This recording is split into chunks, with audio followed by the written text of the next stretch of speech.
Merci d'être avec nous pour votre journal Afrique sur TV5 Monde. Dans l'actualité, Karim Wade en prison. Le fils de l'ancien président sénégalais est inculpé pour enrichissement illicite. On rejoindra notre correspondant à Dakar. La visite au Mali du chef de la MISMA, Pierre Buyoya, s'est rendue à Kidal. L'ancien président burundais salue le travail des troupes tchadiennes. La piraterie en Somalie, symptôme d'un État défaillant. La Banque mondiale prône une aide à la reconstruction. L'économiste Kwi Twando, auteur d'un nouveau rapport, sera avec nous depuis Washington. Après 48 heures de garde à vue, Karim Wade est donc maintenant fixé sur son sort. L'ancien super ministre et fils de l'ex-président Abdoulaye Wade vient d'être inculpé pour enrichissement illicite. Bonsoir Aziz Diédiou, avec nous depuis Dakar. Aziz, c'était une décision attendue. Oui, on peut le dire effectivement, c'est une décision attendue au regard du développement de ce dossier depuis ces dernières 48 heures. Karim Wade a été inculpé ce soir et placé sous mandat de dépôt pour enrichissement illicite par le procureur spécial près la Cour de répression de l'enrichissement illicite. Depuis ce matin, Karim Wade faisait face à la commission d'instruction de la Cour de répression de l'enrichissement illicite qui était chargée de lui notifier son inculpation. Il a passé hier sa première nuit à la gendarmerie de Colobane à la suite de son arrestation à domicile. Ce soir, il va passer sa première nuit à la prison de Rebeuss. Hier déjà, le procureur spécial de la Cour de répression avait déclaré dans un point de presse avoir découvert une véritable ingénierie financière frauduleuse mise en place par Karim Wade et compagnie avec la création de plusieurs sociétés écrans, des montages complexes qui ont permis à des sociétés basées au Panama, aux îles Vierges britanniques et au Luxembourg de gérer des secteurs clés de l'économie sénégalaise, notamment le port de Dakar et le port. Selon toujours les enquêteurs, Karim Wade aurait ainsi bâti un patrimoine de 694 milliards de francs CFA, soit plus d'1 milliard d'euros au cours de ces deux dernières années. Aziz, comment réagit ce soir le PDS, le parti du clan Wade? Écoutez, au-delà de l'indignation et la contestation de la compétence de la Cour de répression de l'enrichissement illicite à juger des anciens ministres, le PDS qui a tenu une réunion extraordinaire de son comité directeur se dit prêt à mener la bataille politique pour faire face à la situation. Parce que pour l'ancien parti au pouvoir, l'arrestation de Karim Wade et des maladies de façon générale résultent d'un combat politique que les nouvelles autorités sénégalaises ont savamment préparé pour éliminer des adversaires politiques et démanteler l'ancien parti au pouvoir créé par l'ex-président Abdoulaye Wade en 1974. Aziz Diédiou à Dakar, merci Aziz. Un nouveau procès pour Hosni Moubarak en Égypte. L'ancien président comparaîtra le 11 mai devant la cour pénale du Caire. L'ancien chef d'État est poursuivi pour complicité dans le meurtre de manifestants en 2011 ainsi que pour corruption. Le parquet égyptien a ordonné son transfert de l'hôpital militaire vers la prison. Le désengagement de la France se poursuit au Mali. L'armée française annonce le retrait de 5 avions de combat qui ont déjà rejoint leur base française. Ces appareils ont mené des frappes contre des objectifs des groupes islamistes armés dans le nord du Mali. La France se replie, la MISMA prépare son avenir. Le chef de la force africaine s'est rendu à Kidal. Pierre Buyoya salue l'effort accompli par le Tchad qui a déployé 2000 hommes au Mali. Martin Matesso. Mission accomplie pour les troupes tchadiennes déployées dans le nord du Mali. N'Djamena prépare déjà le retrait progressif de ces hommes après 3 mois de présence qui aura coûté au Tchad 57 milliards de francs CFA, 87 millions d'euros. Le bilan est lourd pour les forces tchadiennes, 36 morts et 74 blessés. Mais l'armée tchadienne est fière du travail accompli aux côtés des forces françaises. La sécurité à 100%, moi je ne pense pas que ça pourrait être possible nulle part. Mais je vous assure qu'on est en paix, en sécurité à Kidal. Et surtout qu'on assume la sécurité tout autour et dans les environnants. Et non seulement à Kidal, mais un peu plus loin jusqu'à Abeybera. Le matériel tchadien et les hommes mobilisés pour libérer le nord du Mali sont progressivement acheminés et regroupés à Kidal, à 1500 km au nord-est de Bamako. C'est là que le chef de la MISMA, la force africaine au Mali, est allé leur rendre visite mardi pour discuter de la sécurité dans la région. Pierre Buyoya a salué l'excellent travail accompli par les soldats du Tchad. Il a annoncé que la MISMA va désormais prendre en charge financièrement le contingent tchadien. Les pays contributeurs de troupes soutiennent logistiquement leurs troupes pendant 3 mois. Maintenant, les 3 mois sont terminés. Ça veut dire que la MISMA va prendre le relais. En tant que MISMA, nous allons désormais soutenir le contingent tchadien plus que nous l'avons fait jusqu'à présent. Pour les troupes tchadiennes, la guerre face à face avec les djihadistes est donc terminée. Mais elle pourrait rester au Mali au sein de la force africaine, avant de passer sous le commandement de la mission de maintien de la paix de l'ONU, qui prendra le relais le 1er juillet. Reste à obtenir le feu vert des autorités tchadiennes. Le Tchad qui accueille demain jeudi un nouveau sommet extraordinaire sur la Centrafrique. Bangui demande de l'aide de ses voisins pour ramener l'ordre dans le pays. Un contingent d'1 millier de soldats africains pourrait être déployé. La France, également interpellée par Bangui, conditionne son aide à la mise en place d'autorités légitimes. Je cite.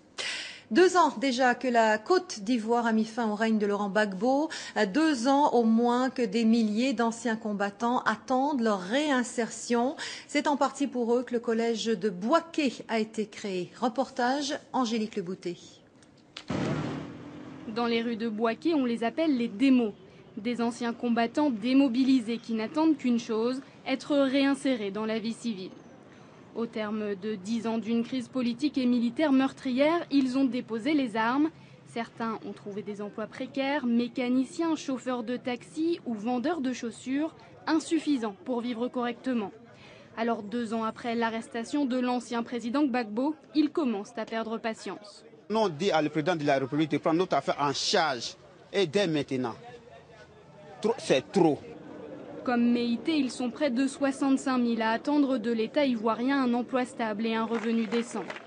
Dans la région de Bouaké, la solution pourrait venir de cet établissement, un collège d'enseignement technique flambant neuf que vient d'inaugurer Dosso Moussa, un ministre de l'Emploi peu sensible à la pression de la rue. Il y a 2 ans que nous sortons de crise.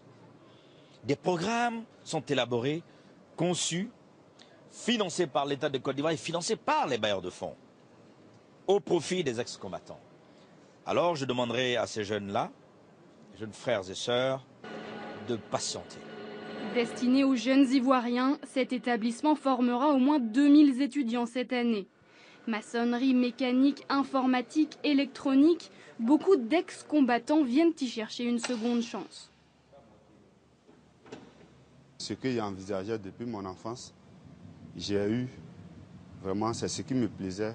C'est pour cela que je me suis inséré. Donc, je pense que c'est la place que j'ai envisagée qui est là aujourd'hui.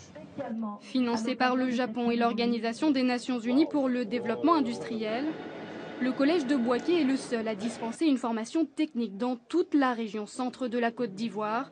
D'autres établissements devraient être rénovés dans les mois à venir. Ce sont des chiffres stupéfiants à propos de la piraterie en Somalie que vient de publier la Banque mondiale. Entre 2005 et 2012, 3740 marins venus de 125 pays sont tombés entre les mains de pirates somaliens. 97 en sont morts alors que plusieurs centaines de pirates ont disparu en mer. Le total des rançons extorquées durant cette période s'élève à plus de 385 millions de dollars. Bonsoir Kwetwando, économiste à la Banque mondiale. Vous êtes avec nous depuis Washington. C'est vous qui avez rédigé cette étude. Ces chiffres, ça signifie que la lutte internationale contre la piraterie a échoué? Bonsoir. Je dirais qu'il est clair que la communauté nationale a été prise de vitesse par le phénomène de la piraterie somalienne. Pris de vitesse parce qu'il y a eu une très forte croissance du nombre d'attaques, une très forte croissance de la couverture géographique de ces attaques, mais aussi de la sophistication des modes opératoires. Et depuis 2011-2012, la communauté internationale, par les forces navales qui ont été impliquées, les réactions des compagnies de fret qui ont mis des armes, des gardes armés à bord, ont rerouté aussi certains bateaux, a permis au phénomène de la piraterie en Somalie de connaître une très forte chute, si bien qu'en 2013, nous ne comptons que 6 attaques qui ne sont pas soldées par des prises d'otages. Est-ce que ces moyens de lutte contre la piraterie ont été suffisants, Monsieur Do, ou est-ce qu'il ne faut pas améliorer la méthode? ils ont contribué fortement à la baisse du phénomène de la piraterie en Somalie. Mais comme nous le précisons, ils devraient être adoptés de manière permanente pour pouvoir conserver le statu quo. Et donc, nous suggérons que dans cette période où il y a très peu d'attaques et que la communauté internationale peut prendre du recul par rapport au problème de la piraterie, de changer de méthode et de réfléchir au problème fondamental. C'est-à-dire, M. Do?